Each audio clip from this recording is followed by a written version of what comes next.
सकाळची थंडी हवा, डोळ्यात उत्साह आणि मनात एकच स्वप्न, रायगड पाहायचा.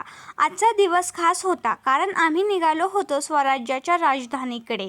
जसं जसं रायगड जवळ येत होतं तसं तसं निसर्ग आणखीन सुंदर वाटत होता. डोंगर, ढग, वारा जणू इतिहास स्वतः आमचं स्वागत करत होता.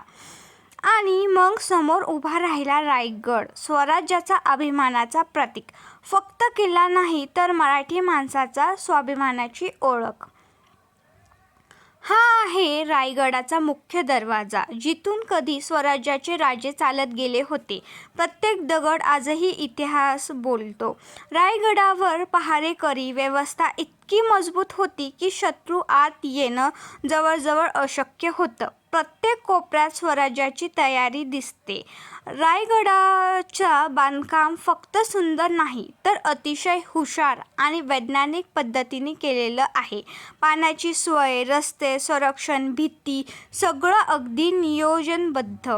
हा आहे गंगासागर तलाव, रायगडावरचं पाण्याचं मुख्य केंद्र, आजही शांत पण इतिहासाने भरलेलं. ही आहे छत्रपती शिवाजी महाराजांची समाधी. इथे उभं राहिलं की शब्द कमी पडतात, फक्त डोळे भरून येतात.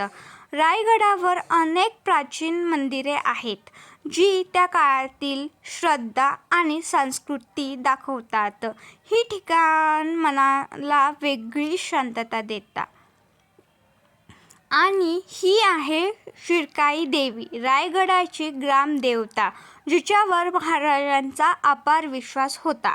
या गडावर उभं राहिलं की राजमाता जिजाऊंची आठवण येते, ज्यांनी शिवबाला संस्कार दिले आणि स्वराज्य घडवलं. रायगड पाहून एकच गोष्ट समजते, इतिहास पुस्तकात नाही, तो इथे जिवंत आहे. रायगड म्हणजे फक्त किल्ला नाही, तो आहे आमचा अभिमान, आमची ओळख आणि आमचं स्वराज्य.